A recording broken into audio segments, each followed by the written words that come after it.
ujian Catholic University udah tahun kedua sekarang. Ya, ya agak sibuk juga, apalagi akhir-akhir ini udah mulai tahun kedua apalagi ya.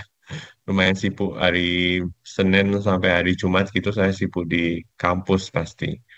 Ngajar juga, eh, kuliah gitu kan, lalu bimbing bimbing tesis, bimbing skripsi ya, tesis anak S2, skripsi tapi kalau di Taiwan bukan skripsi ya, project ya. Project anak S1 juga ada. Ya, lumayan banyak kegiatan. Nah, apalagi sekarang juga saya bantu bagian internasional gitu untuk wilayah Asia Tenggara ya. Jadi saya cari mahasiswa juga di wilayah Asia Tenggara. Lumayan sibuk sih. Jadi kalian kalau ada pertanyaan-pertanyaan straight to the point aja ya. Langsung ke poinnya apa, tanya ke saya. Saya pasti jawab kok. Kayak yang dulu-dulu kan. Saya pasti jawab pertanyaan kalian. Ya WA masih ada kan? Nomor lain sama WA saya. Kayaknya sih masih ada kan.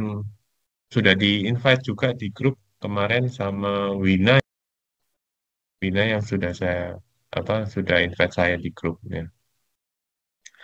Nah, teori portofolio dan analisis investasi ini 3 SKS ya. Kita punya bobot 3 SKS. Nggak terlalu sibuk, cuma ada 9 modul di sini. Ya, investasi, pasar modal, return saham. Ya, kita tentang investasi ya semuanya di sini.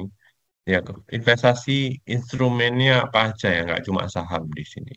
Bisa macam-macam di sini ya. Terus ada instrumen pendapatan tetap, ini ada beberapa nanti dikenalkan. Terus kita juga, eh, invest saham nggak cuma invest saja ya, ngelihat harga sahamnya naik turun lalu kalian beli nggak. Di mata kuliah ini kalian diajarkan, analisa fundamentalnya gimana. Terus kalian harus juga bisa bentuk portofolio ya. Portofolio itu apa Pak? Lebih dari satu saham. Ya, jangan masukkan uang kalian di dalam satu keranjang, yaitu konsep investasi yang paling utama ya. Jangan masukkan uang kalian ke dalam satu saham aja. Ya, mungkin kalian selama ini beli saham cuma beli satu atau dua saham, itu nggak baik. Kenapa? Kalau resikonya saham itu turun banyak gitu, uang kalian bakal habis, ya kan? Bakal rugi banyak. Kalau kalian punya portofolio, misalnya kalian punya 10 saham, ya, kalian bisa atur itu. Ya, hari ini saham A naik, saya jual nih, oh untung banyak nih.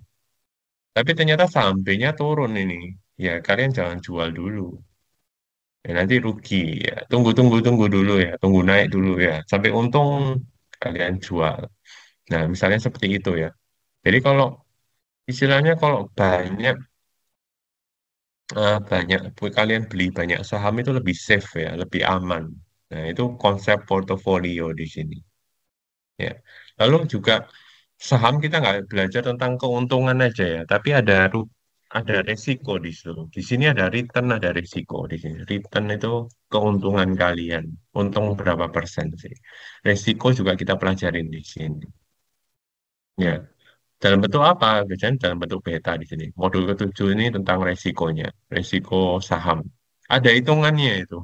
Ada namanya beta di situ. Kita nanti bisa ngitung gimana sih ngitung resiko sahamnya. Itu kita belajar di sini. Lalu tentang yang praktisnya itu tentang online trading ya. Itu praktis banget ya. Nanti kalian diajarin juga di situ gimana cara trading, buka rekening saham gitu-gitu ya. Terus kalian lewat aplikasinya, softwarenya itu gimana ya kan?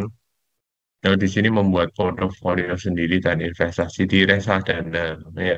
Misalnya kalian sibuk nggak bisa beli trading saham sendiri, kalian bisa beli reksadana aja lebih cepat ya kan? Nggak usah ngeliatin satu-satu, nggak usah ngeliatin tiap hari gitu kalau reksadana. Nanti manajer investasi ini akan bantu kalian beli jual saham. Ya itu materinya di satu semester ini kira-kira seperti itu.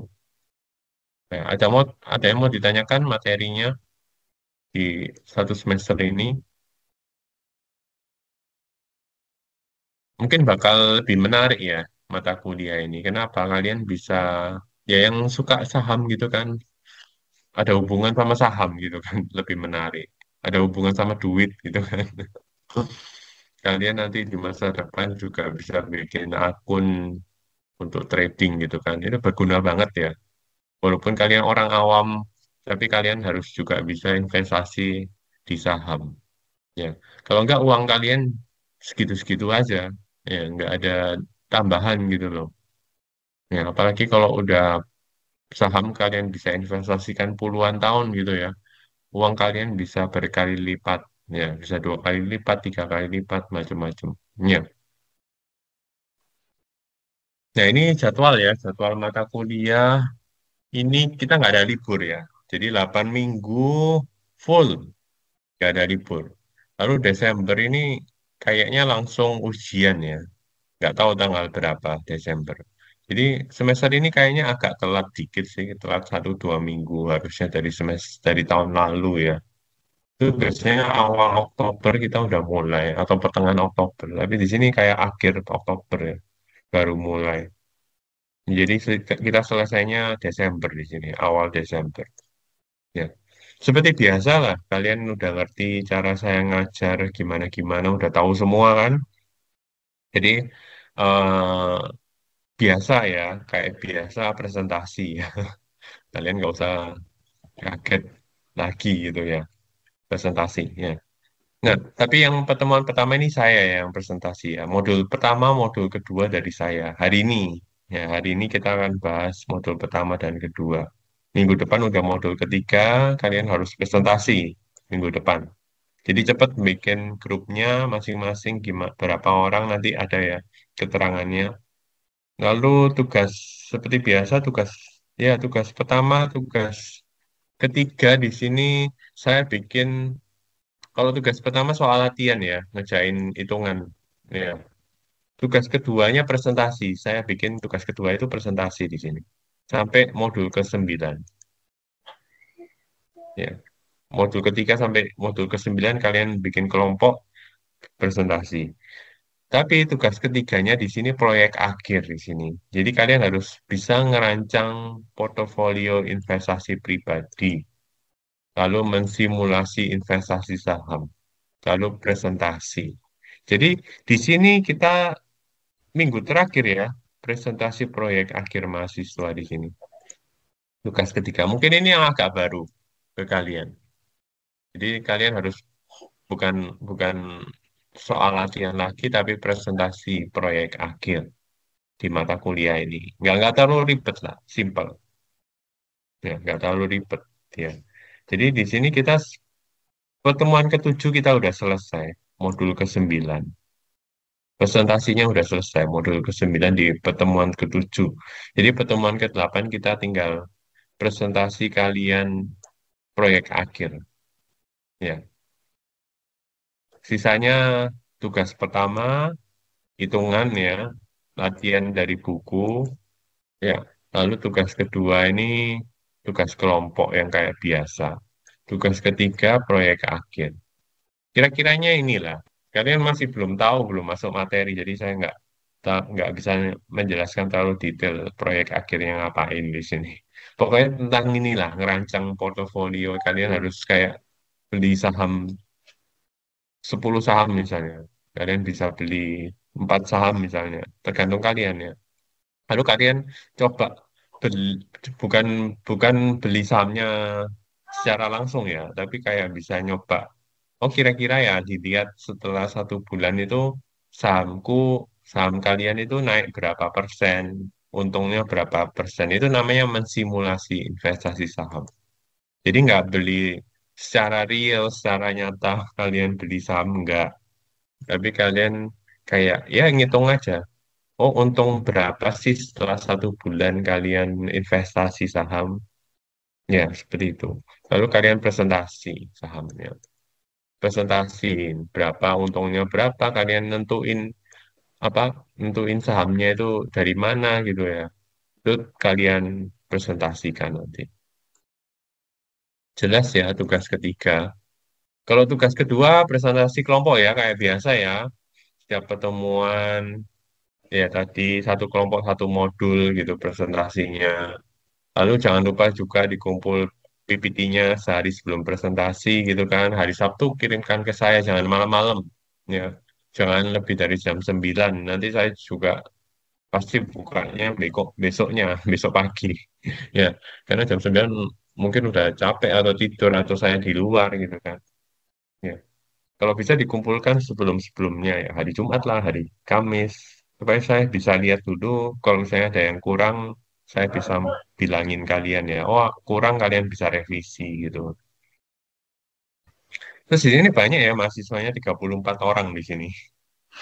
Ya, jadi kalian bentuk kelompok 4 orang ya, masing-masing orang, kecuali yang modul ke-6, modul ke-7 itu boleh 5 orang, karena banyak. 6 dan 7 di sini. 6 dan modul 7 ini karena memang banyak materinya, lebih banyak. Jadi bikin 5 orang. Ya, anggota kelompoknya bebas. Jadi saya nggak nentukan, pokoknya serahkan ke saya aja nanti. Ya, atau eh, kalian ini bikin apa? Kalian bikin grup kan? Ada grup kan udah. Kalian di grup aja apa komunikasi pembagian kelompoknya ya. Kalian yang ngatur sendiri lah, saya nggak ngatur. Pokoknya 4 atau 5 orang ya. Kalau 5 orang, 2 kelompok ya. Modul 6 sama modul 7. Nggak Wendy. Silahkan Ya, disuruh ada yang mau ditanyakan? Arfi ya. Total, total Oh, totalnya ada 34 orang. iya. Terus kalau yang di sini kan berapa? Dua kelompok itu 5 orang 10. Terus yang sisanya 5 kelompok itu 4 orang berarti cuma 30. Sisa 4 orangnya kemana, Pak? Eh, 3 sampai 9 ya. 9,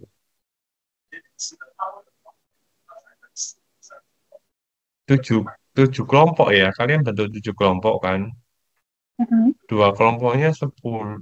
Dua kelompoknya 5 orang masing-masing 10. Yang 5 kelompok itu 4 orang. Iya 30 ya. Saya ngitung, salah ngitung ya. Kurang 4 ya. Kurang 4 ya saya. Iya, Pak, kurang. Kurang 4 ya.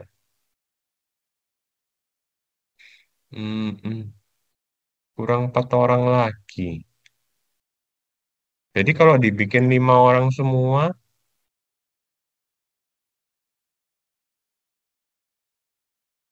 kita bikin 5 orang semua, 7 kelompok ya. Itu 35 kurang 1. Berarti kita bikin 5 orang semua ya. Kecuali modul berapa yang 4 orang. Modul yang sedikit aja. Oh, modul ke-9 saya bikin 4 orang. Oke, Pak. Ya, oke, thank you. Sudah teliti. Ya, saya juga. Mungkin kemarin saya belum ganti sih. Atau gimana yang belakang. Modul 8 aja. Modul 8 kita bikin 4 orang. Modul 8 paling simpel soalnya.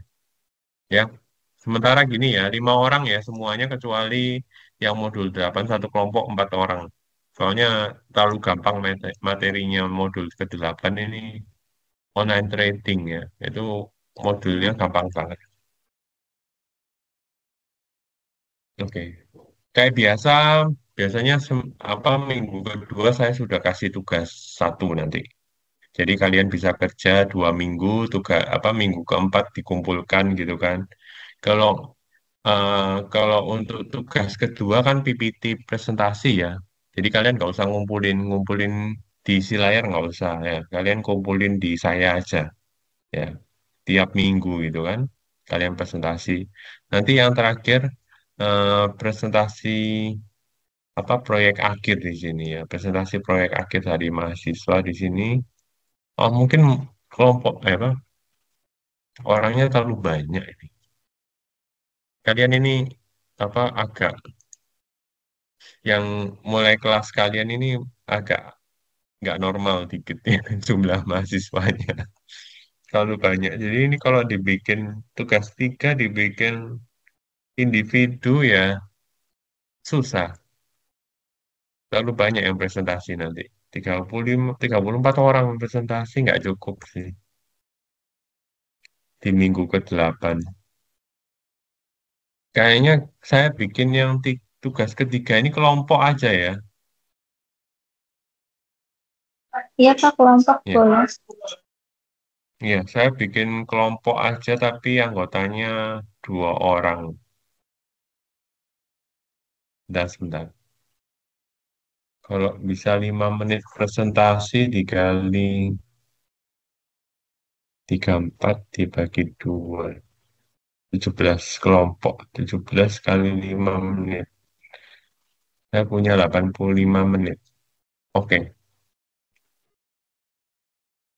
tapi 17 ini kebanyakan nggak?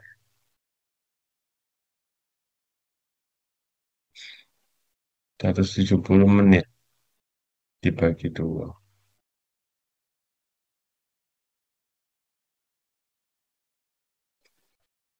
2 jam kali 60. Ah, ya tugas tiga kita bikin 3 orang ya.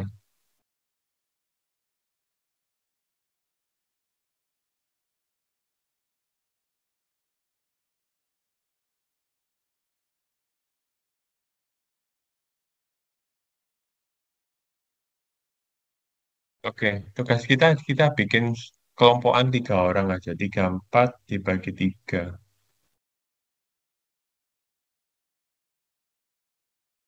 11. 11 kelompok kali 3 3. Ya mungkin 3 4 orang ya. Ada yang 4 orang itu. Yang 4 orang yang modul ke-8 tadi aja. Jadi nggak usah diubah-ubah. Yang modul ke-8 4 orang ya. Satu kelompok boleh 4 orang yang tugas ketiga. Tapi yang lain 3 orang ya. Jadi yang di sini harus pecah mungkin. Karena yang lain kan 5 orang. Bikin 3 orang ya. 3 orang semua yang kelompok modul ke-8 4 orang. Nggak apa-apa. Soalnya eh, oke.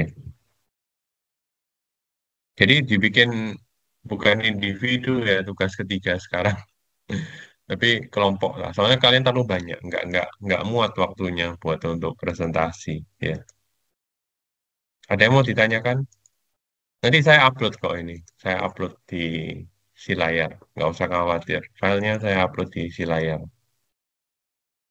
Jadi hari ini saya akan presentasi modul pertama sama kedua dari saya ya. Lalu yang 3 sampai modul ke-9 dari kalian presentasi dari minggu depan ya udah mulai ya. Lalu kita juga apa tugas satu itu kan hitungan kita review presentasi ya. Bahas soal-soal juga di situ. Terus di sini catatan tambahan ya jangan nyalin tugas dari teman ya. Kalau nyalin nol nilainya. Apalagi kalau sebenarnya harusnya nggak udah kalian udah kebiasa ya harusnya nggak sampai ada masalah ini kan. Karena semester dulu ya nggak ada masalah dengan kalian juga kok. Ya, jangan nyalin. Boleh kerjasama, boleh tanya, boleh silahkan. Tapi jangan nyalin dari teman persis 95% sampai 100% mirip gitu udah saya pasti tahu. Ya. Tugas pertama apalagi ya. Kalau tugas kedua, tiga kan pasti beda. Ya kan? Tugas kedua kan presentasi kelompok kan pasti beda sekali dengan yang lain-lain ya kan? Dengan kelompok lain. Yang tugas ketiga juga presentasi proyek akhir kelas gitu kan itu juga pasti beda-beda. Sahamnya pasti beda-beda. Ya, udah pasti lain semua. Apalagi kelompok ya kan kalian bisa saling bantu di situ. Jangan lupa minimal kehadiran juga 5 kali ya. Dari 8 kali pertemuan, presentasi nilai sama semua ya dari semester-semester lalu. Saya nggak usah jelasin satu-satu kayaknya.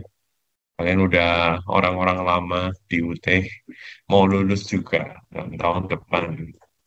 Ada yang mau ditanyain dulu? Nggak? Ada yang mau ditanyakan tugas-tugas atau perkenalan ini?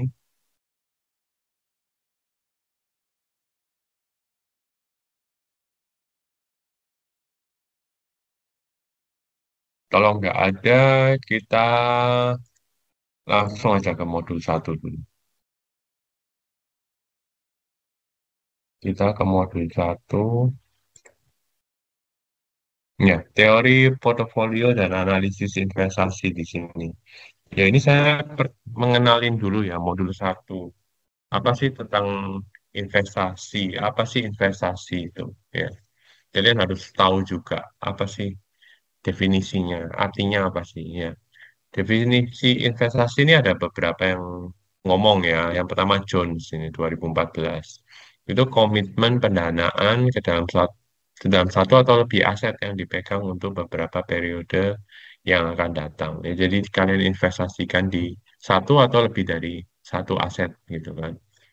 Untuk yang masa depan, untuk masa depan kalian ya, jangan di istilahnya kalian dapat uang, dapat income, pendapatan jangan langsung dibelanjain gitu kan.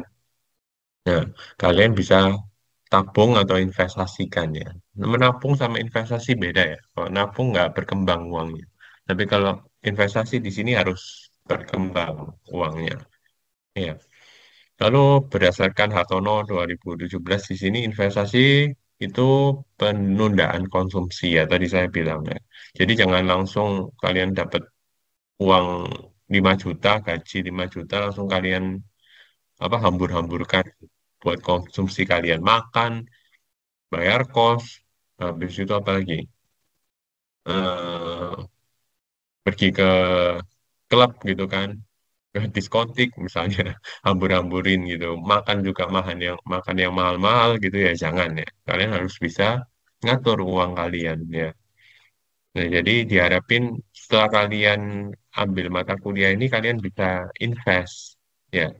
nggak nggak apa ya nggak hedon buang-buang uang buat konsumtif gitu ya tapi kalian harus udah setelah selesai mata kuliah ini harus bisa nentuin ya oh saya pengen investasi ya saya pengen investasi ke saham apa itu kalian harus apa udah bisa waktu selesai mata kuliah ini supaya apa kalian terhindar dari apa ya dari gaya hidup yang mewah hedon-hedon gitu yang konsumtif ya kalian nggak dapet apa-apa nanti udah kerja di Taiwan jauh-jauh gitu kan pengen pulang Indo nanti bawa uang yang banyak kalian buat modal usaha buat beli rumah gitu kan itu kan penundaan konsumsi semua ya konsumsinya ditunda dulu supaya nanti bisa dipakai di masa depan dengan tujuan yang kalian inginkan ya beli rumah itu kan satu tujuan yang kalian inginkan yang tujuan yang lebih besar beli rumah, beli mobil mungkin nanti di Indonesia, atau buka warung, buka toko di Indonesia, ya buka toko apapun ya, itu untuk masa depan kalian juga gitu, ya. Jadi itu, jadi pentingnya apa investasi itu untuk apa? Secara umum ya ngasilin uang ya kan. Ya pasti kalian investasi ya pasti uangnya itu dapat returnnya di sini. Kita sebut return di sini. Bahasa Inggrisnya return, pengembalian. Ya. Tapi di sini ada secara khusus juga pentingnya investasi untuk ningkatin kesejahteraan kalian, ya keluarga kalian ya supaya naik ya, naik status sosial seperti itu kan ya. Lalu kalian bisa juga bisa nanti beli rumah yang bagus ya, beli rumah tingkat, bangun rumah kalian ya itu lebih sejahtera. Kalian bisa lebih sejahtera gitu. Lalu ada kesejahteraan moneter juga untuk masa kini ya ataupun masa datang ya. Jadi ngelola uang ini ya, ngelola kekayaan kalian juga nggak gampang di sini. Sama ningkatin kekayaan kalian itu juga di sini nggak gampang. Ada teori-teorinya, ada hitungannya ya. Nah itu nanti kita akan belajar di sini. Ya, yang pastinya untuk apa? Untuk dapat kehidupan yang lebih baik, ya kan? Ya nggak munafik ya, hidup perlu uang ya, walaupun uang bukan nomor satu gitu kan. Tapi hidup lebih apa beruang. Oh, aku aku bisa bahagia kok Pak, nggak pakai uang. Tapi nggak kayak gitu ya. Kalian bisa lebih bahagia kalau ada uang sih. Ya walaupun saya nggak ada uang juga saya bahagia kok Pak. Tapi kalian bakal lebih bahagia kok kalau ada uang gitu kan. Apalagi kalian bisa investasi, duitnya berlipat-lipat ganda, lebih bahagia ya, dibandingkan yang nggak punya uang. Kalian bisa ke luar negeri itu kan jalan-jalan, enak, bisa keliling dunia, eh, pakai uang semua gitu kan. Bisa makan lebih enak gitu kan. Bisa bangun rumah lebih bagus, lebih mewah, kan lebih bahagia gitu ya, lebih sejahtera. Terus investasi juga perlu untuk bangun kebebasan keuangan, financial freedom jika sudah pensiun. Nah, ini kalian harus, ini penting banget ya. Banyak orang, kalian udah kuliah sekarang, udah di UT, harus bisa mikir. Jangan kayak orang-orang dulu ya. Ya pokoknya punya anak yang banyak, anaknya yang nanti setelah saya pensiun, anaknya yang biayai saya. Nggak seperti itu ya, nggak. Sebenarnya nggak boleh kayak gitu ya.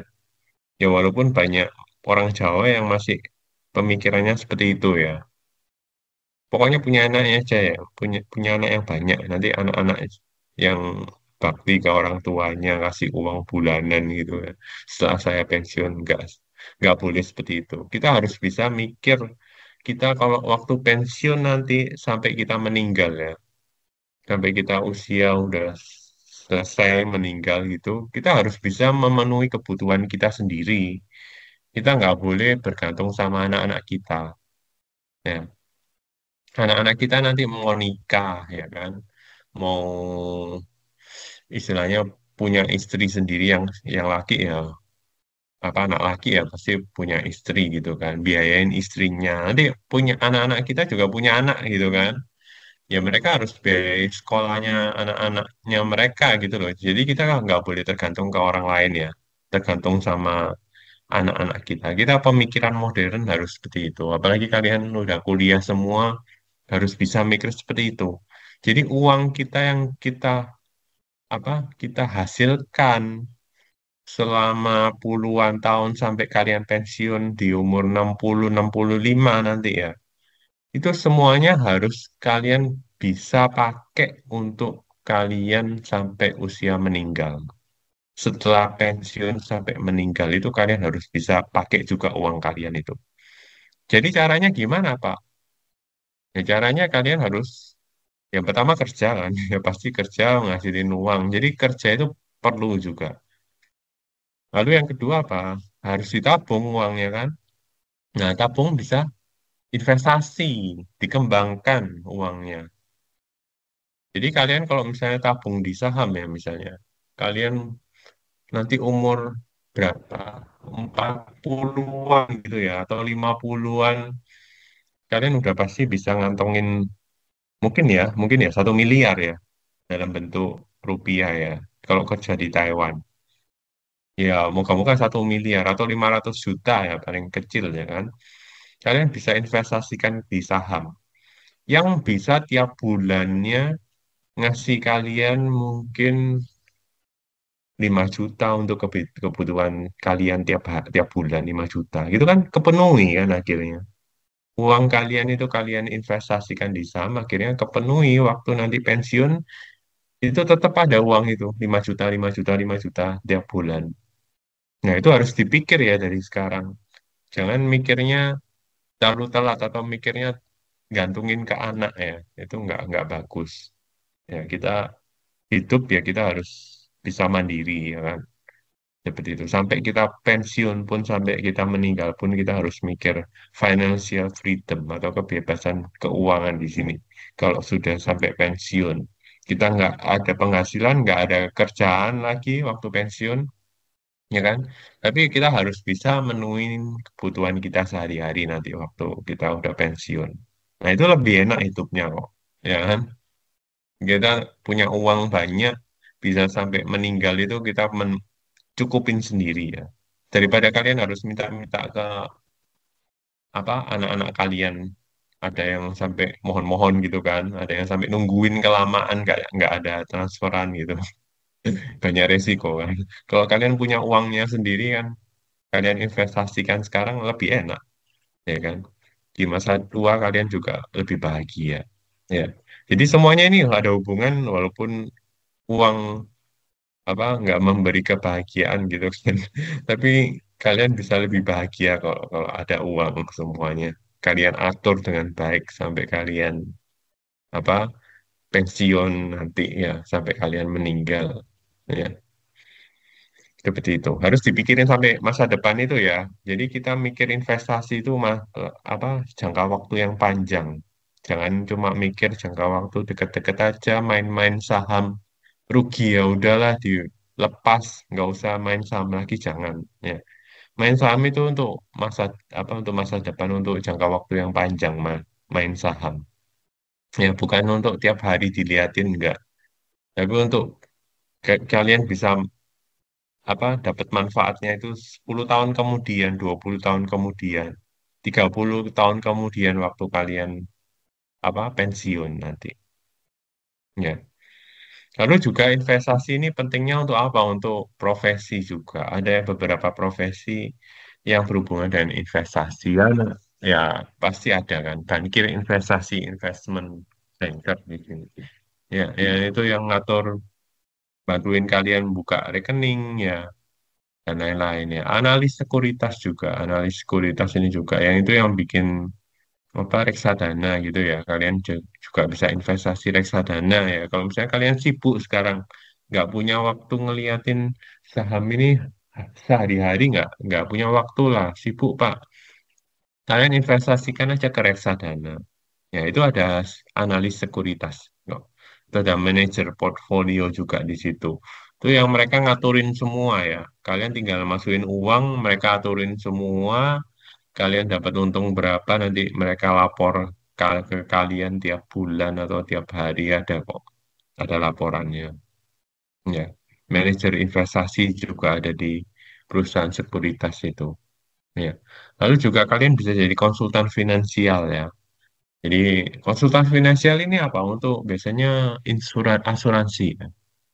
Asuransi, lalu konsultan keuangan keluarga ya. Itu juga konsultan finansial. Jadi ada misalnya ada beberapa keluarga yang kaya gitu ya, uangnya banyak, mungkin bakal cari kalian, bakal cari konsultan untuk apa ya, dibikinkan. Oh, kita itu pengennya sampai umur berapa, duitnya itu disimpan buat apa, investasinya gimana. Jadi waktu pensiun itu kita bisa dapat uang tiap bulan itu kita yang bisa ngitungkan. Konsultan finansial ini yang akan hitungkan. Ya. Lalu ada juga pialang saham ya, atau stock broker ya di sini. Pialang saham. Jadi itu beberapa pentingnya ya investasi ya. Ternyata juga bisa buat kerja. Ada beberapa profesi itu juga di bidang investasi loh, keuangan.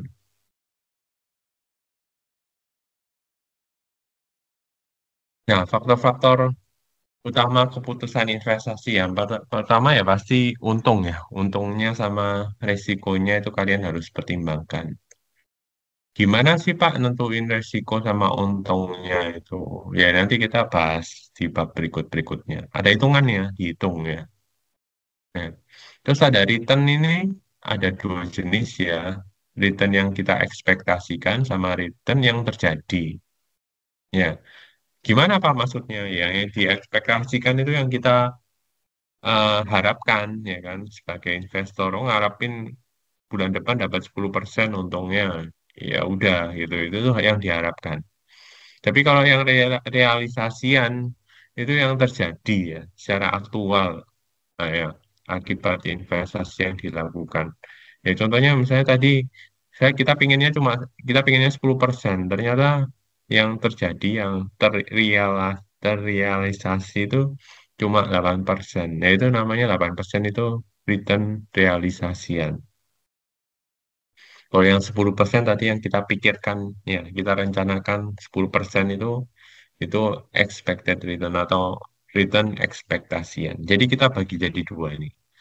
Ya, return itu ada yang kita pikirkan aja, kita rencanakan sama yang terjadi, realisasian. Ya. Terus resiko itu perbedaan peluang return akibat atau return realisasian dengan return harapan atau return ekspektasian. Ya tadi yang tadi, returnnya misalnya tadi yang kita ekspektasikan 10%, ternyata yang terjadi itu 8%. Jadi ada selisih 2% kan? Itu ada resiko di situ. Ya, jadi risiko itu ada konsep peluang tadi yang realisasian dengan ekspektasian pengurangannya jedanya berapa itu resikonya. Ada yang mau ditanyakan?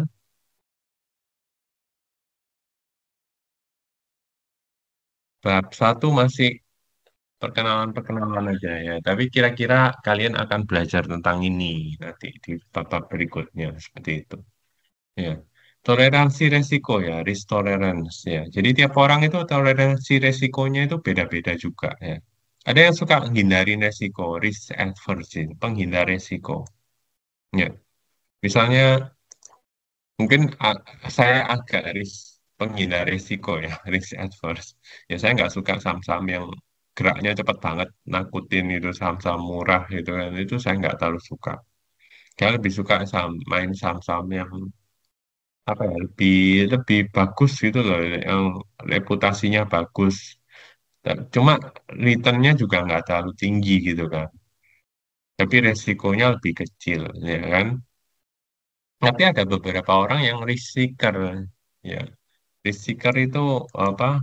Yang mencari resiko, ya ada suka yang trading-trading diliatin tiap hari, yang saham-saham yang naik turunnya besar banget itu. Ada yang suka kayak gitu, ya. Jadi tergantung dari kita sendiri ya, seberapa kita bisa nerima kekalahan kita gitu kan, sama resikonya itu gimana. Itu tergantung dari kita. Jadi harus, ya itu tadi saya bilang, tugas itu bisa beda-beda antara yang satu orang dengan orang yang lain. Kenapa?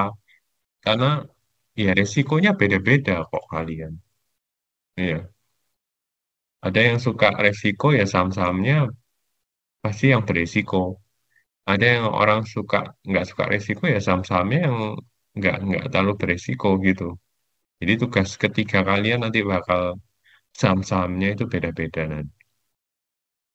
Ya. Lalu trade-off return ekspektasian dan resiko di sini memiliki hubungan positif ya. Jadi kalau resikonya makin tinggi, returnnya makin tinggi. Diingat lagi, kalau kalian dapatnya returnnya tinggi, resikonya pasti tinggi. Ya, kalau returnnya lebih kecil, resikonya lebih kecil. Semuanya itu nyambung, ngikat satu-satu, apa berikatan satu sama lain ya. Ya kalian bayangin kayak investasi bodong gitu ya. Pasti nawarin kalian, oh bulan depan uang kalian bisa jadi 2 kali lipat. Nggak masuk akal ya kan. Duit kalian bisa investasi bodong itu ngomongnya gitu pasti. Bulan depan bisa 10 kali lipat nih uang bapak gitu kan. Tapi harus ingat kalian, oh kalian dapat u- untung segitu banyak bisa 2 kali lipat dalam 1 bulan ya kan. Itu resikonya seberapa tinggi? Ya resikonya bisa uang kalian nggak kembali, nol. Ya, kalian investasi di situ 500 juta, hilang karena investasi bodong. Nawarin resiko tinggi, ya kan? Nah, itu kita di sini akan belajar. Kira-kira resiko, apa, return berapa persen ya? Itu yang masuk akal gitu loh. Ya, jadi kalian nanti setelah mata kuliah ini nggak gampang dibodoh-bodohi orang ya. Oh, masukin uang ke saya aja ya. Nanti apa dalam 1 bulan bisa 2 kali lipat. Itu nggak masuk akal. Itu udah pasti uang kalian hilang, nol. Ya. Nah, ini juga ada apa beberapa aset investasi itu yang nggak ada resiko ya, atau resikonya nol di sini. Itu disebut return bebas resiko atau risk free return di sini. Ya, contohnya apa? surat usaha jangka apa surat utang jangka pendeknya pemerintah ya kalian bisa beli itu. Ya. Lumayan itu 1 tahun bisa 10% untungnya. Ya, ya memang kecil ya kan. Untungnya 10%, 5 sampai 10% itu kecil. Tapi di situ resikonya nol. Ya karena pemerintah nggak mungkin pemerintah itu apa bangkrut gitu kan. Nggak mungkin pemerintah itu bangkrut kecuali apa negaranya perang atau negaranya ini apa ekonominya nggak bagus ya. Tapi kalau di Indonesia sih menurut saya masih bagus ya. Taiwan bagus ya. Kalian bisa investasi di apa surat utang pemerintah ya, obligasi ya. Jadi tadi ya ini grafiknya ya. Risiko tinggi, returnnya pasti tinggi. Returnnya tinggi, risikonya pasti tinggi ya. Terus ini proses keputusan investasi terhadap aset tunggal, penilaian untuk apa estimasi nilai wajar dan asetnya di situ. Jadi kalian bisa ngerti ya, oh saham ini harusnya harganya berapa. Ternyata terlalu mahal ya nggak usah kalian beli gitu ya. Terus kita juga belajar mengelola portofolio ya, lebih dari satu saham gimana cara ngitungnya. Ya. Terus di sini apa belajar juga kita cara melakukan investasi ya. Bisa langsung direct ya. Direct itu beli langsung sahamnya gitu kan. Ada juga yang indirect ya, dengan membeli aset keuangan lewat perusahaan investasi kayak reksadana itu. Reksadana itu kalian beli unit reksadananya. Nanti manajer investasinya yang apa ngelola uang kalian untuk diinvestasikan di saham. Yang ngatur itu mereka, bukan kalian sendiri ya. Jadi di sini investor ya, investor kasih uang ke perusahaan investasi di sini kan investasi tidak langsung. Nah, perusahaan investasi eh, ke aset keuangan langsung ini investasinya langsung ya. Kalau investor investor langsung investasi ke aset keuangan itu investasi langsung di sini. Grafiknya seperti ini, bahkan ya. Ya, ini udah dibahas lah. Kalian baca sendiri ya. Kalau langsung apa deposito ya contohnya saham, obligasi, opsi atau future di pasar turunan. Nanti kita bahas ya. Kalau yang tidak langsung tadi reksadana ya. Melibatkan pembelian saham atau aset melalui perusahaan investasi. Jadi reksadana ya. Nanti yang manajer investasinya yang akan beliin saham kalian, yang ngatur mereka. Ya, kenapa sih kok ada investasi nggak langsung? Ya namanya ada reksadana itu investasi nggak langsung. Kenapa? Karena pertama ya waktu yang dimiliki kalian itu terbatas ya. Harus kerja kan kita. Tapi kita pengen investasi gimana ya masukin ke reksadana. Ya jadi kalau kalian ngerasa waktunya nggak cukup ya buat investasi ngeliatin saham gitu atau nggak punya kemampuan gitu ya keahlian ini ya. Yang kedua keahlian membuat portofolio ya. Misalnya kalian nggak punya keahlian itu, ya kalian orang awam gitu ya, nggak pernah belajar saham gitu kan. Kalian investasi uang ke reksadana aja. Deposito, ya boleh deposito misalnya, tapi deposito bukan yang langsung ya.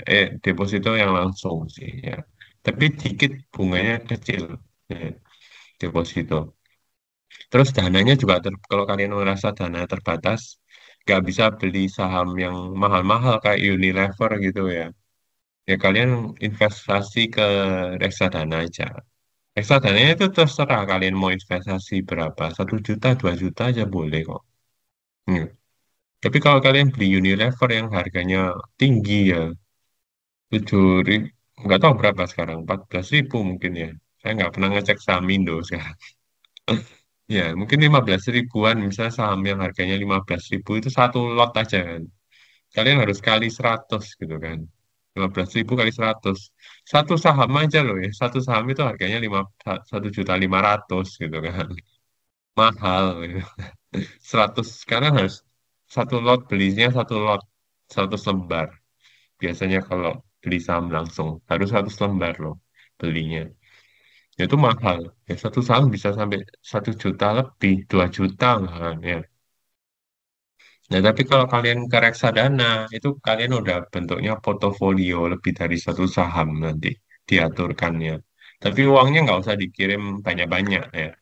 Kita nggak usah invest di reksadana itu banyak-banyak. Bisa kayak 1 juta, 1 juta aja mereka terima kok. 1 juta, 2 juta gitu. Ya. Terus yang dan investasi menawarkan portofolionya dapat dibagi jadi 4 ya di sini. Closed-end investment companies, open-end investment companies, unit investment trust ya. Jadi nanti kita bahas di belakang masih ada, nggak usah bingung ya. Ini reksadana tadi masuk ke open-end investment companies. Reksadana. Kalau yang closed-end investment companies, contohnya di IPO ya. IPO tadi. Yang pertama go publik ya, go publik ke masyarakat ya.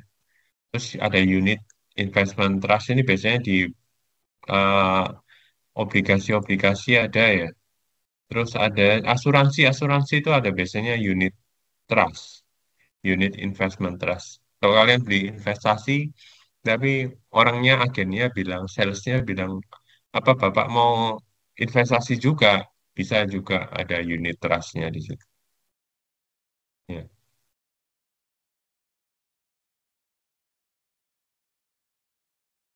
Lalu aset-aset investasi ya, kita ke KB2, aset pasar uang, ya, yang berhubungan dengan perbankan di sini ya.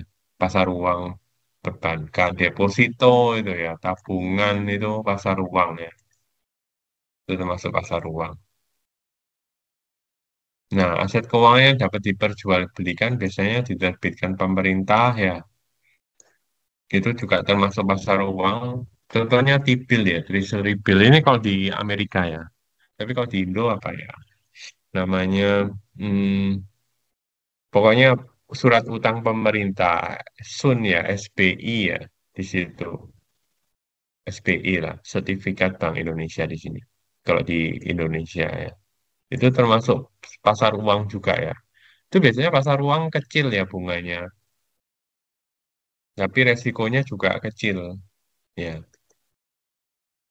Terus ada yang lebih tinggi lagi, apa bunganya lebih tinggi lagi, bukan bunga ya, returnnya lebih tinggi lagi itu obligasi di sini. Obligasi itu apa? Utang sebenarnya, surat utang. Jadi perusahaan atau pemerintah itu nyari utang gitu kan, nyari utang nerbitin surat gitu loh. Nanti jadi kita beli kan suratnya, kita ngasih uang nih ke pemerintah atau ke perusahaannya itu jadi utang, itu obligasi ya. Obligasi di sini bunganya ya lebih besar dari pasar uang tapi lebih kecil dari saham ya. Obligasi ada apa aja? Obligasi pemerintah ada Sun, ada Ori, ya kalian bisa beli itu di bank Bank Indonesia gitu. Coba tanya-tanya, bisa beli. Nah, ini Sun, Ori, ISBN ya kalian bisa beli itu. Contoh-contohnya. Terus ada perusahaan apa obligasi munisipal ya. Munisipal itu pemerintah daerah. Ya, kalau di Indo jarang kayaknya, nggak ada ya. Kalau di Amerika ada pemerintah daerahnya, tiap daerah itu ya. Itu nerbitin surat utang juga di bank ya. Tapi kalau di Indo kayaknya nggak pernah, saya nggak pernah dengar ya. Terus ada juga obligasi surat utang dari perusahaan. Ya ini perusahaan aja yang nerbitin surat utang. Jadi orang bisa, masyarakat bisa beli juga. Bisa ngutangin perusahaannya. Seperti itu. Nah, resikonya obligasi kalian bisa cek dari, kalau pemerintah ya, itu ada apa rankingnya. AAA itu biasanya paling bagus, paling top ya. AA ya bagus, A sampai sampai B, C, D, D ini yang paling jelek ya. Jadi kalau bisa beli yang B ke atas ya. Kalau rankingnya B ke atas itu yang bagus ya. Jangan sampai beli yang C atau yang D. Rankingnya dari mana Pak? Bisa dapat ya. Kalian cek Google aja. Surat pemerintah apa surat obligasi pemerintah, surat utang pemerintah Sun itu ada beberapa macam sih. Ya, kalian cek aja, oh ratingnya gimana. Itu ada lembaga yang rating ya. Jadi resikonya obligasi. Lebih gampang lah kelihatannya. Nah, yang lebih tinggi lagi bunganya atau returnnya ya sekuritas, ekuitas atau saham gitu kan. Ya, itu karena apa harganya bisa naik turunnya lebih banyak gitu kan. Ya. Terus ada saham preference juga di sini. Saham yang hibrid punya gabungan saham dan utang di situ ya. Itu saham hibrid ya, saham preference. Jadi dia ngutangin juga sebenarnya karena sebagai pemilik perusahaan juga bisa ngutangin perusahaannya. Dan preference ini ya namanya pemilik perusahaan ya punya hak utama gitu kan, didahuluin membayar dividen, punya hak dividen kumulatif gitu kan. Dalam hal likuidasi, investor saham preference dibayar dulu gitu kan, daripada saham yang biasa. Ya, jadi lebih aman sih apa saham preference. Tapi kita nggak bisa beli sih sebenarnya saham preference. Kecuali duit kalian itu banyak banget. Jadi milioner gitu ya bisa beli saham preference baru bisa.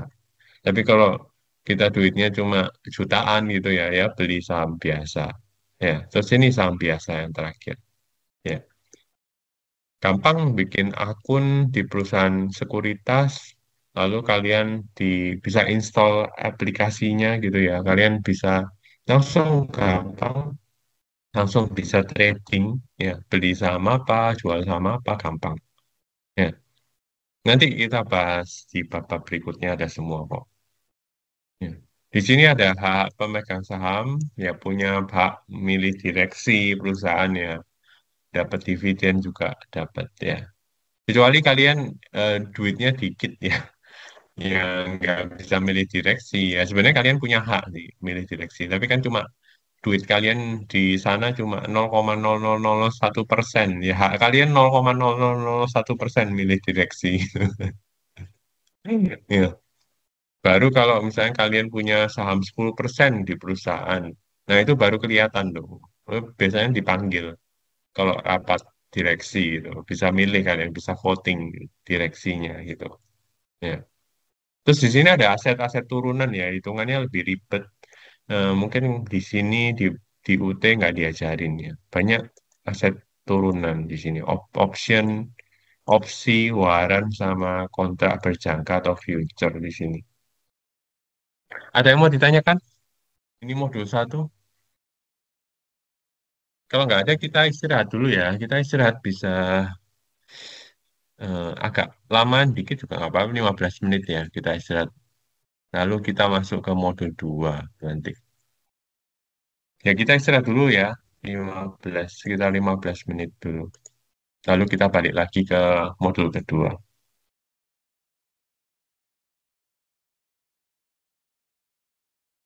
Kita lanjutkan perkuliahan kita ke modul 2. Saya share dulu. Hmm.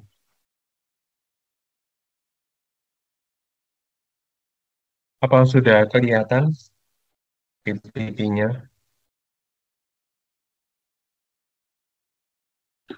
Sudah kelihatan, Pak. Sudah ya? Hmm. Ya, kita lanjutkan ke modul 2 ya. Kita memang hari ini dua modul langsung, modul satu dan modul 2 karena nggak terlalu banyak. Masih pengenalan juga. Modul 2 juga sedikit, nggak banyak. Dan beberapa materi nanti diulangin ya. Diulangin di modul ketiga dan sampai modul ke-9 itu. Jadi ada yang beberapa kayak redundant. Redundant itu apa ya? Hampir mirip-mirip gitu tiap modulnya. Ya. Ya, oke. Kita ke modul 2 ke pasar modal ya. Modul 2 ini tentang pasar modal. Apa sih pasar modal ya? Pasar modal gitu kan. Jadi eh, ada suatu tempat gitu kan. Pasar itu kan suatu tempat gitu untuk yang menyajikan modal-modal atau uang gitu ya. Supaya orang lain ini bisa pakai ya. Bisa pakai uangnya untuk apa? Atau perusahaan bisa pakai uangnya untuk apa? Untuk menjalankan kegiatan perusahaan ya operasinya ya produksinya macam-macam itu ya. Nah, Ini dibagi jadi beberapa ya. Ada yang pasar primer. Yang pertama pasar primer. Nah, transaksi di pasar modal itu ada dua proses ya. Di sini pasar primer, kemudian ada yang dilanjutkan di pasar sekunder. Ya, yang pertama ini pasar primer dulu. Pasar primer itu tempat emiten pertama kali menawarkan sahamnya atau menambah jumlah saham yang telah beredar ke publik ya. Jadi pertama kali di sini. Pertama kali yang sebelumnya belum perusahaannya belum go publik, masih private ya, perusahaan private ya, perusahaan yang nggak tahu orang-orang nggak ada investor dari luar gitu ya. Baru dari modal usaha pemiliknya sendiri gitu kan. Terus dari yang pertama mereka ngajuin diri ke bursa efek ya, bursa efek supaya bisa apa cari modal lain dari investor-investor di luar ya. Nah, itu mereka ke bursa efek lalu menerbitkan pertama kali sahamnya ke publik. Itu disebut pasar primer di situ ya. Atau proses awal itu disebut initial public offering atau IPO ya, IPO, IPO lah kalau di bahasa Indonesia ya. Jadi itu pertama kali sehingga emiten ini yang disebut dengan perusahaan publik itu atau perusahaan terbuka. Ya, itu public offering, penawaran publik yang pertama itu disebut pasar primer ya. Atau bisa juga, oh perusahaannya udah go publik nih, perusahaannya udah di publik ya. Tapi sahamnya mereka kurang gitu ya. Banyak yang minta, banyak demand-nya, banyak investor itu yang pengen beli gitu ya. Tapi sahamnya kurang, jadi ditambah saham lagi. Jumlah sahamnya itu ditambahin lagi, dikeluarin lagi. Nah itu pertama kali juga. Sebenarnya bukan pertama kali juga ya, karena dulu udah ada IPO kan. Nah, yang berikutnya, tapi nambah saham baru. Nah, itu disebut SEO ya. SEO ya. SEO apa? Season Equity Offering. Ya, penambahan saham yang sudah beredar. Jadi pasar primer itu pertama kali sahamnya keluar gitulah. Ya, bisa waktu IPO atau SEO. Ya, waktu IPO atau SEO. Ya, pertama kali sahamnya keluar. Itu pasar primer ya. Jadi kalau misalnya bukan yang pertama ya kalian beli dari orang lain gitu kan, beli dari investor lain sahamnya. Karena investor lain juga jual kan. Nah kalian waktu itu investor lain jual, kalian beli itu. Itu bukan pasar primer ya. Itu pasar sekunder. Karena bukan pertama kali, juga sahamnya itu bukan kalian beli dari yang punya saham. Bukan kalian beli ke perusahaannya langsung. Kalian belinya lewat investor lain karena investor lain udah beli dulu udah beli dulu kan. Lalu investor lain ini mau jual karena udah untung banyak gitu ya. Investor lain ini jual, kalian beli. Nah itu namanya apa? Pasar sekunder ya. Secondary market ya. Pasar sekunder.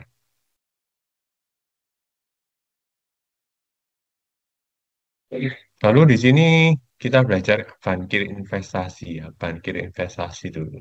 Emiten yang melakukan IPO ya, itu nggak dapat menjual sahamnya langsung ke investor, tapi harus ada bankir investasi di sini. Ya, nggak bisa langsung jual saham ke investor, lucu gitu kan.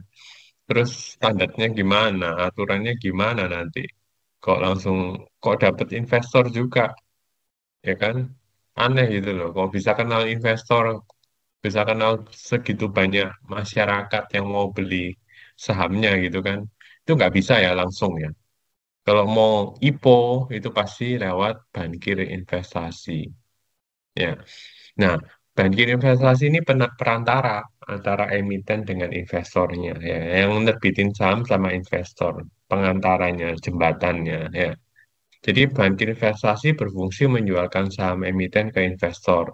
Proses ini disebut sebagai penjaminan emisi atau underwriting ya, underwriting atau penjaminan emisi di sini. Dan bankir investasi juga sering disebut penjamin emisi atau underwriter ya di sini. Jadi bankir investasi itu underwriter di sini. Yang sebagai jembatan ya antara investor sama emiten. Emiten itu perusahaan yang mau jual sahamnya. Ya. Jadi di sini perusahaan prosesnya gimana sih Pak? Jadi perusahaan itu butuh dana gitu kan. Butuh dana pengen cari investor keluar. Jadinya mereka ngubungin bankir investasi. Eh, saya mau nerbitin saham nih. Ya udah, IPO lah akhirnya IPO. Mungkin pertama kali nerbitin saham gitu kan.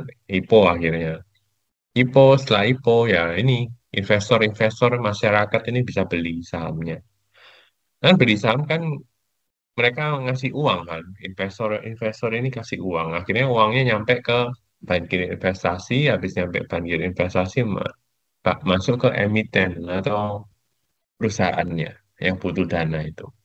Akhirnya perusahaan dapat uang kan, dapat uang cash gitu kan, dapat uang kas gitu. Akhirnya bisa jalanin kegiatan perusahaannya lagi ya dari uang tersebut. Mau ekspansi atau mau diapain uangnya bisa nambah produksi gitu kan bisa macam-macam ya.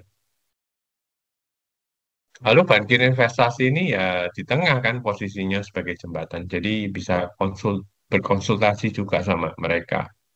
Oh, harga sahamnya itu pengen dipatok berapa sih, itu mereka yang nentuin juga, diskusi juga, perlu diskusi. Oh, harga saham pertama misalnya Rp100 atau Rp1.000, itu gimana nentuinnya Pak? Ya itu diskusi dulu sama apa emiten ini diskusi dulu sama bankir investasinya ya. Nah ini bisa dalam bentuk apa penjamin investasi ini bisa komitmennya penuh atau bisa usaha terbaik ya di sini. Kalau komitmen penuh itu saham perusahaan akan dilepas semuanya dibeli dahulu oleh bankir investasi nanti dijual ke publik ke investor baruan. Jadi yang bankir investasi ini beli semua sahamnya. Yang emiten itu yang pengen perlu berapa, emitennya pengen 100 lembar misalnya. Yang bankir investasi ini beli semua. Nanti setelah mereka bankir investasinya beli semua, dijual ke investor, ke masyarakat. Ya, itu komitmen penuh ya. Ada juga yang konsepnya usaha terbaik, best effort ya, usaha terbaik. Dan ini saham perusahaan yang dilepas dijual oleh bankir investasi ke publik dengan kemampuan terbaik bankir investasinya. Jadi bankir investasinya nggak beli dulu ini. Mereka nggak beli dulu sahamnya apa perusahaannya. Ya, ya udah perusahaannya ngeluarin berapa langsung dijual ke masyarakat di situ. Tapi di sini bankir investasinya juga harus ngusahain yang terbaik gitu ya untuk perusahaannya supaya dapat investor yang banyak gitu kan. Ya, jangan sampai nggak laku sahamnya gitu kan. Harus dipasarin gimana gitu supaya sahamnya laku. Ya, nah itu. Nah, proses pembelian saham perdananya gimana? Ini agak susah ya kalau IPO itu kalian beli ya. Kalian kita yang sebagai orang awam ini duitnya terbatas gitu kan. Itu susah untuk beli apa beli sahamnya perusahaan IPO. Soalnya pertama kali kan. Kalian harus ikut meetingnya itu.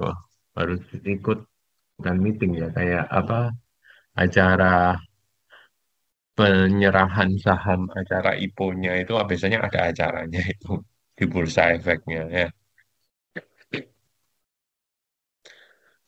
Gimana caranya? Itu harus pesan juga. Jadi sebelum tanggal IPO itu kalian harus pesan dulu melalui bankir investasi dan bertindak sebagai penjamin emisi atau underwriter. Jadi harus ke kantornya agak repot lah ya. Kalau misalnya apa pasar primer ini agak repot. Ya. Kalau pasar sekunder enak kan, kalian tinggal dari aplikasi internet apa, tinggal punya internet, nyambung ke apps-nya, terus kalian tinggal beli jual gitu aja. Kalau pasar sekunder gampang lah. Biasanya kalau pasar primer lebih susah belinya, memang. Ya. harus pesan dulu tadi kan. Ya, lalu jumlah saham yang dipesan apa harus memesan dulu karena biasanya penjualan IPO itu atau jumlah lembar saham yang dipesan melebihi dari lembar yang dijual gitu kan. Hmm. Investor tidak dapat menjual saham yang dibelinya di pasar primer. Jadi setelah kalian beli itu nggak bisa dijual di pasar primer lagi, harus dijual ke pasar sekunder, ya ke investor lain gitu kan. Itu namanya pasar sekunder ya. Udah yang bukan pihak pertama lagi kalian. Ya udah pihak yang kedua gitu ya, yaitu proses pembelian saham perdana. Terus ada dua macam juga ya, ada jenis over the counter sama bursa, bursa efek ya. Tapi biasanya kalau perusahaan-perusahaan itu ngubungin bursa efek ya untuk IPO ya, yaitu semuanya di bursa efek ya kan. Nah itu yang kanan di sini, yang kanan. Tapi ada beberapa yang perusahaan kecil itu pengen nerbitin saham tapi nggak nyari bursa efek. Itu disebut over the counter OTC di sini, OTC ya. Jadi itu lewat bawah gitu loh, lewat dealer istilahnya. Lewat dealer, itu mereka nanti dealer yang akan nyariin yang siapa investor yang mau beli sahamnya. Ya, itu juga ada kayak gitu, lewat dealer, bukan lewat bursa efek. Ya. Jadi bedanya di sini ya, over the counter OTC sama bursa efek. Kalau OTC itu biasanya perusahaan-perusahaan kecil itu. Nah, kalau ke bursa efek biasanya mahal. Ya, ongkosnya, ongkos emiten, ongkos nerbitin sahamnya itu mahal. Nah, jadi biasanya perusahaan besar itu yang cari bursa efek. Kalau perusahaan kecil biasanya pakai over the counter atau OTC. Terus OTC ini biasanya nggak memiliki lokasi yang khusus atau bisa pakai jaringan komputer aja. Ya, pakai internet udah ada. Ya, nggak ada kantornya mungkin ya kalau OTC. Tapi kalau bursa efek ada kantornya ya, besar di Jakarta ada, di Surabaya ada, ya, ada gedungnya atau disebut gedung lantai bursa ini trading floor ya. Lalu bedanya apa lagi? Kalau OTC itu lewat dealer tadi, perantara transaksi ya. Tapi kalau bursa efek itu lewat broker, pialang, itu perantaranya bursa efek. Agak beda ya dealer sama pialang broker ya. Nah kalau dealer itu dapat untung dia. Ya, dapat untung dari jual saham itu kalau dealer. Pakai profit, pakai keuntungan berapa gitu ya. Tapi kalau broker itu dapat komisi ya di sini. Dapat komisinya berapa persen dari jumlah yang terjual. Ya. Jadi beda ya, kalau dealer itu pakai keuntungan, untungnya berapa, kalau broker itu dapatnya komisi langsung. Lebih jelas ya. Aturannya lebih jelas di bursa efek memang. Terus kalau OTC sistemnya berupa pasar negosiasi ya, negosiasi antara investor sama perusahaan sama dealernya ini ya. Ya. Nah kalau bursa efek itu sistemnya berupa pasar lelang ya. Jadi lelang IPO gitu kan, dilelang sahamnya mau berapa belinya, ya harganya berapa gitu, lelang. Ya. Nah, kalau bursa efek ini di sini ada NYSE ya, kalau di Amerika ya, atau Amex gitu. Kalau OTC di Amerika itu Nasdaq gitu. Jadi kalian bisa cek gitu, saham-saham di Nasdaq itu apa aja. Saham-saham di NYSE itu, ya New York Stock Exchange ya, itu apa aja. Atau Amex itu apa aja. Kalian bisa cek semua. Dan biasanya yang di Nasdaq itu perusahaan kecil-kecil itu. Nah, kalau di Indonesia namanya Bursa Efek Indonesia ya, BEI ya, BEI kalau di Indonesia. Oke, berikutnya.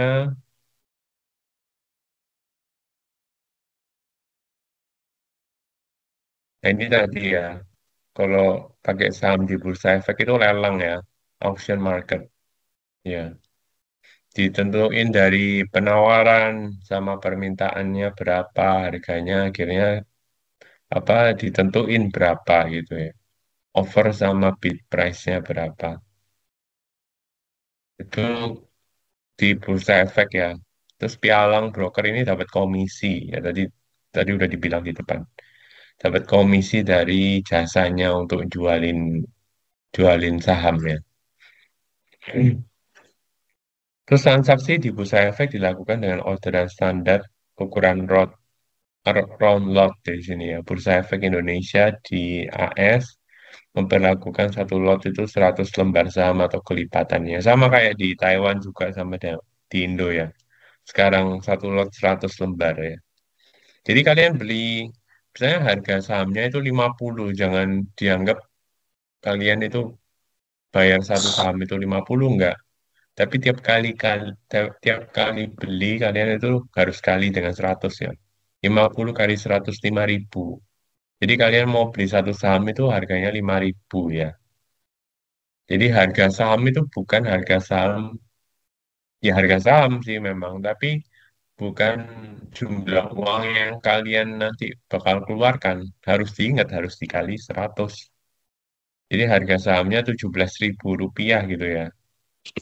Nah itu sebenarnya bukan 17.000, tapi berapa? 1.700.000 ya. Karena harus dikali 100. Ya, mahal juga 1.700.000 buat satu saham doang ya kan. Nah, seperti itu. Terus di sini ada juga rekening margin ya, yang ke E di sini rekening margin. Ada dua cara melakukan pembayaran pembelian sekuritas ya. Ada pakai rekening kasnya atau dengan rekening margin. Nah, kalau rekening kas ini investornya harus bayar penuh semua nilai pembelian sebelum atau pada tanggal jatuh tempo ya. Dengan menggunakan margin, pembayaran dilakukan lebih dahulu sebagian dari keseluruhan harga yang ada di sini ya. Nah, posisi sekuritas di rekening margin dapat berupa posisi panjang atau long, ya, datar, flat, pendek itu short. Apa sih long, short, sama flat ya? Kalau long itu biasanya eh, jual ya. Ya, jual itu long. Kalau flat itu hold. Kalau flat itu hold, ya kalian tahan gitu ya. Tapi kalau short itu biasanya short itu sorry, long itu beli ya. Sorry sampai kebalik. Long itu beli. Kalau flat itu kalian tahan sahamnya. Kalau short itu kalian jual. Ya, jual. Short itu jual. Negatif di situ. Soalnya minus kan kalian jual. Kalau kalian beli kan positif itu. Long. Ya. Nah, ada posisi juga short sale ya, short terjadi ya. Kalau short itu penjualan pendek atau short sale. Jadi investor jual sekuritas yang belum dimilikinya, tapi minjem dulu dari broker ya. Jadi ada gini juga dibeli saham. Kita belum beli sahamnya, tapi kita udah bisa jual sahamnya. Lucu kan? Ya. Nah, itu kalian bisa pinjem dulu dari broker. Pinjem dulu ya sahamnya. Terus kita jual. Kalau ada yang mau beli, ya udah dapat kita duitnya. Ya, itu namanya short sale ya. Short sale.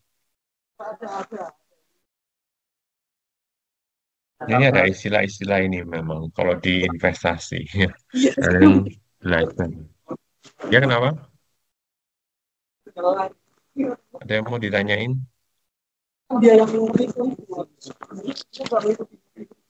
Nggak ada ya.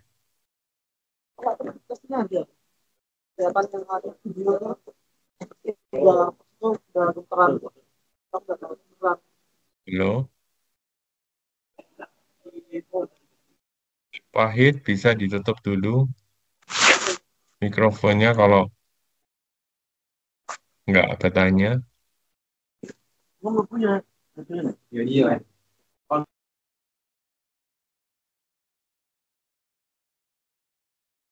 Oke. Lalu ada penjualan, istilah lagi penjualan margin ya, persyaratan margin dan kewajibannya. Ada terdapat dua persyaratan margin di sini, margin awal sama margin pemeliharaan. Ya. Kegagalan dalam memenuhi pemeliharaan margin ya akan berakibat timbulnya margin pemberitahuan. Jadi margin bisa dihitung dengan ini ya, rumus ini. Margin aktual sama dengan nilai pasar sekuritas dikurangi jumlah pinjaman dibagi nilai pasar sekuritasnya. Ya, itu marginnya berapa persen sih? Ya. Nah, margin awal itu biasanya diizinkan di pasar modal itu sekitar 50%. Artinya investor dapat membeli dua kali sekuritas dari yang dibayarkan awal. Atau dengan kata lain, investor hanya membayar 50% pembelian sekuritasnya dan sisanya dipinjam dari broker. Nah, itu margin tadi. Short sale juga kayak ada margin-marginnya ini. Ya. Kalau 50% berarti dapat untung ya kan, dua kali lipat gitu kan. Investor dapat beli dua kali lipatnya kalau 50% marginnya. Terus harga saham yang sampai mencapai margin pemeliharaan disebut dengan harga panggilan margin di sini. Margin call price. Ya, jumlah pinjaman dibagi jumlah lembar dikali satu minus margin pemeliharaan di situ. Itu harga saham, margin pemeliharaan, margin call price di sini. Kalau ada margin pemeliharaan. Terus ada penjualan pendek tadi short sale gitu kan. Kalau saham yang dibeli oleh investor akan dicatat oleh broker sebagai posisi panjang atau beli ya, posisi beli yang artinya investor punya kepemilikan sekuritas tersebut. Karena udah sebenarnya dia belum beli, tapi posisinya itu lagi beli gitu. Ya, makanya disebut long long itu bukan buy gitu kan. Kalau udah beli kan buy, tapi di sini long karena dia belum beli sebenarnya, tapi posisinya dia mau beli gitu ya. Terus penjualan terpendek short sale itu sebagai penjualan sekuritas pada posisi penjual. Tidak memiliki sekuritas. Jadi tadi kan masih posisi beli kan, belum beli belum beli barangnya gitu lah. Tapi udah mau jual dia. Ya, ada juga kalian juga ada kok di pasar-pasar gitu ya. Apalagi pasar elektronik gitu ya. Kan misalnya kayak di pasar mana gitu di Indonesia. Mau beli HP ini nih. Ternyata tokonya itu nggak punya HP-nya. Yang pemilik toko ini keliling ke toko lain itu, nanyain atau telepon satu-satu. Ada orang mau beli ini nih, beli HP ini, HP second gitu ya. Jadi yang pemilik tokonya itu nggak beli HP-nya, ya kan? Cuma ngambil aja, ngambil HP-nya dari toko lain, dijual lah ke orang yang mau beli ini, customer yang nyari tipe HP itu, ya kan? Nah itu sama kayak short sale. Jadi dia belum beli sahamnya, dia masih posisinya long, tapi dia mau jual sahamnya itu ke investor lain.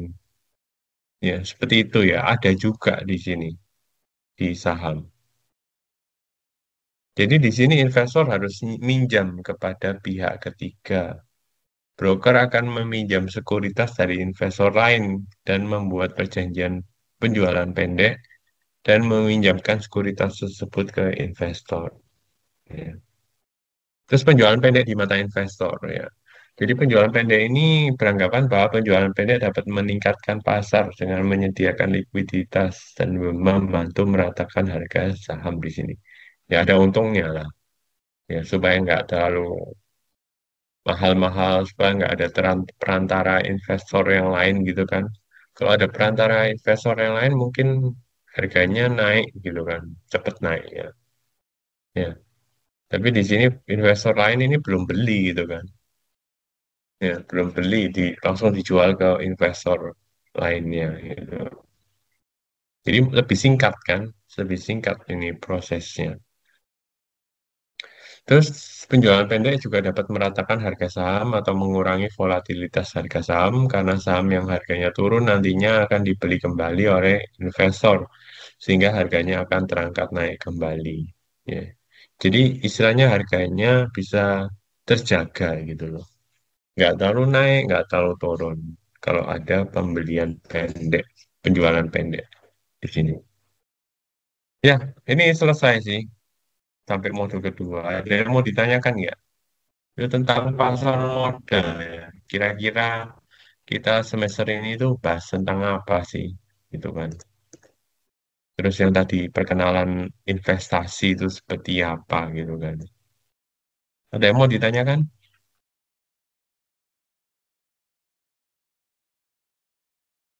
Masih ada waktu? Ada yang mau bertanya nggak? Untuk sekarang belum ada, Pak. Belum ada ya. Karena memang bab satu, bab dua masih sedikit lah perkenalan mata kuliah ya. Jadi nggak banyak materinya. Tadi udah cepet banget ya. Apa menjelasin sampai ini. Lebih awal kita selesai ini. Jadi kira-kira tahu ya yang mau dibahas kita semester ini apa ya? Ini tentang investasi yang pasti gitu kan. Terus tadi ada eh, apa risiko sama return ya, return sama risiko kita akan belajar itu sampai detail ya, sampai ngitungnya itu gimana, ngitung ngitung returnnya gimana, ngitung risikonya itu gimana ya, nanti ada cara ngitungnya ya. Lalu apalagi kita belajar tentang em, portofolio sih tadi ya, aset-asetnya dulu sih. Jadi ada obligasi gitu kan, aset-asetnya obligasi saham ya, ini saham gitu ya. Itu antara dua itu yang sering dipakai untuk investasi. Ya. Lalu kita juga nanti akan belajar tentang portofolio ya, yang kita harus beli lebih dari satu saham ya. Karena kalau cuma beli satu saham itu nggak aman ya. Harganya turun turun semua nanti. Ya. Lalu tadi kita juga belajar ini yang tadi ya modul satu ya. Apa tadi saham obligasi lalu putusan investasi ya, return sama risikonya itu ya kita akan pelajarin detail. Lalu ada aset-aset investasi tadi obligasi sama saham gitu kan. Yang utama itu dua itu. Ini kita pelajarin sama portofolio. Tadi di depan saya bilang yang lebih dari satu saham itu gimana.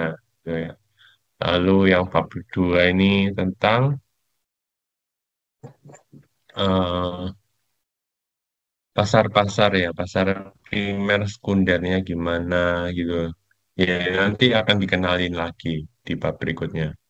Terus ada bursa efek di sini sama OTC ya. Kalau bursa efek itu kayak gini, kayak kalau OTC itu kayak gitu ya beda ya. Jadi harus tahu saham yang mana yang di bursa efek, saham mana yang di OTC ya. Atau ETF ya, atau bisa ETF gitu.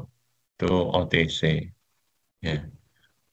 Itu di Indo juga ada ya, nggak cuma di Amerika.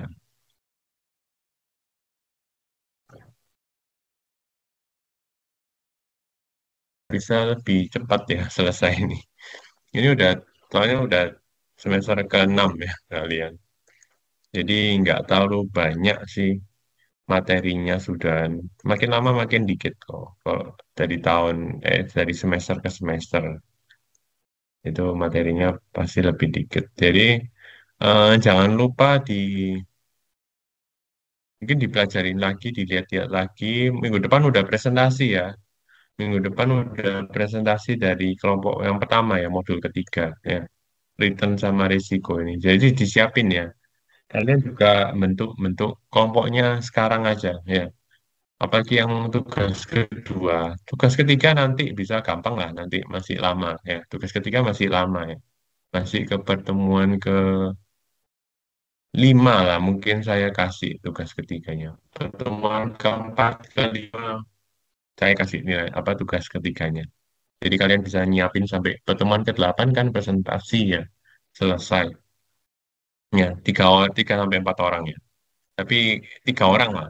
4 orang cuma yang di sini.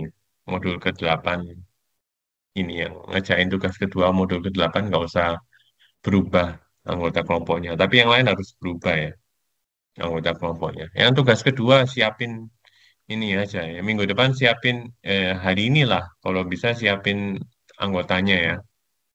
5 orang. Satu modul 5 orang. Lalu yang modul 8 itu 4 orang. Nah, modul 8 aja yang 4 orang. Ya. Lalu kalau kalian udah selesai PPT-nya kirim ke saya 1 hari sebelumnya ya. 1 hari sebelumnya kalian kirim ke saya ya. Karena memang ini kan udah 2 modul kan hari ini. Ya. Lalu kita tiap minggu ada 1 modul atau ada 2 modul ini minggu ketiga ya. Karena memang isinya dikit. Jadi saya bikin 2 modul di minggu ketiga di sini. Tapi kalau misalnya waktunya nggak cukup ya modul ke-5 bisa aja di apa minggu keempat gitu kan. Ya. Dan terakhir di minggu ke-7 itu sudah modul ke-9 selesai. Ya, ya makanya ini yang tugas terakhir saya bikin presentasi aja. Kalian bikin proyeknya supaya kalian bisa aplikasi investasi sendiri gitu loh di rumah. Jadi bikin portofolio kecil-kecilan berapa saham supaya kalian bisa aplikasiin ya. Oh ternyata saham pilihannya kita kemarin udah bener ya. Ternyata kalian nanti 5 tahun lagi jual sahamnya untungnya banyak misalnya seperti itu. Ya, saya harap sih kalian bisa langsung terjun gitu loh. Langsung bisa jual beli saham gitu loh. Ya namanya belajar kan harus ada praktek ya kan. Kalau nggak ada prakteknya, percuma belajar. Ya, seperti itu. Oke, kalau nggak ada pertanyaan, kita selesai lebih awal ya hari ini. Bisa selesai dulu. Ya tinggal 9 menit kok, nggak masalah. Ada yang mau ditanyakan nggak? Ada yang mau ngomong nggak? Kalau nggak ada, kita selesai ya hari ini. Kalau mau ditanyain lewat grup bisa, lewat chat juga boleh ya. Di-invite semua teman-temannya ke grupnya sama mungkin bisa diskusi anggota kelompok di grup. Oke? Kalau nggak ada, kita selesai ya hari ini. Baik, Selamat Baik, Pak. Terima kasih. siang. Ya, terima kasih semua. Selamat siang. Selamat mengerjakan hal yang lain. Kalau masih ada kuliah ya Selamat bisa istirahat siang. dulu. Ya, terima kasih semua. Bye-bye.